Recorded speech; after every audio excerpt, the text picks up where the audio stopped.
It's Saturday, October 19th, and we're up here. We did come up on Tuesday when we were off, but I didn't shoot a video. I shot video, but I didn't put a video together just because we spent a lot of time just trying to figure out the cable routing for the alternate air on the Airbox, and also the routing for the heater, which this will all probably get changed around a little bit, but we'll check it out and see. Had a few suggestions from Rans. I did ask about getting the offset, the 90-degree offset heater shroud, and they can get that for me. However, that was $475 or $25, I can't remember, but more than I want to spend. And I asked if I could trade this, and they said no, because they don't have any use for it. They're not using this anymore. I think they said they're not using it anymore. But anyways, Tony said that they wouldn't have any use for it, so there's no reason for them to take it back. So we're gonna work with it. We're gonna figure it out. And we got the replacement gasket, not replacement, the gasket in for the Airbox from Precision Airmotive. And yeah, so Airbox is what we're going to start working on first off today, see what we get done with that. And do need to move this valve for it because we decided to clock it around, and we did get our cable position figured out here. So we're clocking it around to this side. The holes on here don't exactly line up on two of the holes, so we're going to have to seal a couple holes and drill a couple more and get this mounted up in here. And so, all that to say, and I mentioned it before, if you are building a trike, and I think I didn't actually measure it out, but I think the Rans Airbox is the exact same dimensions as this Aerosport one. But if you're doing this on a trike, you're not going to be able to fit the cable around to match up with that. It sits right on that gear piece right there. So keep that in mind if you're building a trike. You're going to want to clock that over just a little bit. We're clocking it probably quite a ways over just because we already have the nut plates in there, but it'd be a lot easier to do before you do the nut plates. Just clock it around a little bit. So anyways, here we go.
Alrighty, we put this on, and when we hooked the cable up, we trimmed the cable, and when we hooked that up, we couldn't even open or close this valve. It was like this is all binding up in here. Couldn't quite figure out what was going on, so I decided to take it off, drilled out all the rivets. We completely disassembled this. We re-sanded everything and put just a little bit of lube around the ring that's on the inside that's between this part and this part. Put a little tiny bit of lube on there. Also sanded this slide, what do you got, slot maybe? Sure. Sanded that out just a little tiny bit, and then took and rounded the corners of this swivel stop right here. Just rounded it a little bit. We could see it was binding up in here. So now everything's got plenty of room, and when we test it up, we test fit it with this extra cable wire that we had, and we could pull it back and forth, opens and closes. So we're gonna go put it back on and see what we get. Got this cable all put in here for the alternate air valve. So that is done and safetied up. That way we can take these screws out, and then that just kind of hangs down when we put the air cleaner in and when we actually attach this airbox onto the engine. We still have it temporarily bolted in right now, but we'll when we get back to it, we'll put that in. Starting on this antenna mount, and this is actually just a duplicate of the one we've already got in there. We measured everything out and got this cut, and we got the bend done in it where it attaches to the stringer on the belly, just like we did before. What'd you say? How long ago? 3 years. 1 month and 1 day. So that's when we did this the last time, and we're doing it again. So yeah, we'll just keep plugging away here.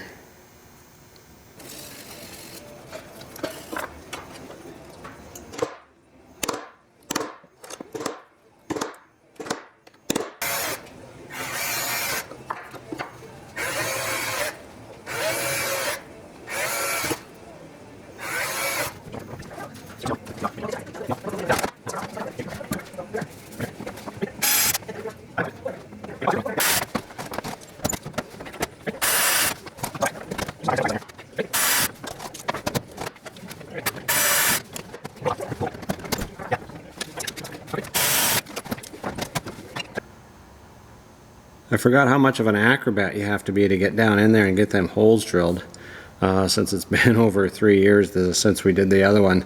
But we got those drilled and reamed, and we're gonna get the other stuff cleaned up and continue on with this.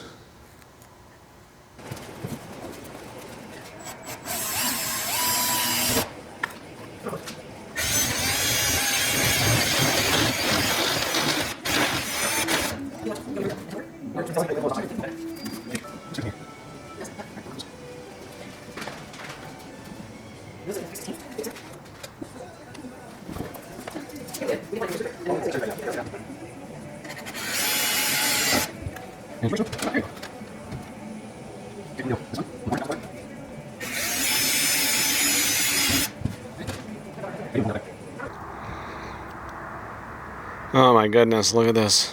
It is a beautiful day out here. Beautiful fall day.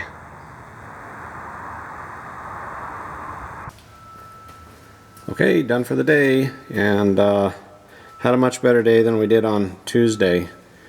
Tuesday was so frustrating. I didn't even do a video that day, and because I didn't really shoot any video. We just had such a hard time with some stuff, but yeah, much better day today. Got the Airbox figured out, and also added antenna number 2. That's for the handheld, and we've got our RG400 here that will connect to the antenna, and then this bulkhead fitting. This is the bulkhead fitting for it. Well, probably, I'm thinking probably right here on that center console. So if we need to plug the radio in, we can do that. Yeah, like I said, good day today. Got some progress done on these items, and we'll be back tomorrow to continue with other stuff, figure out when we get up here. So everybody, thanks for watching the videos. Have a good evening, and that's it for now.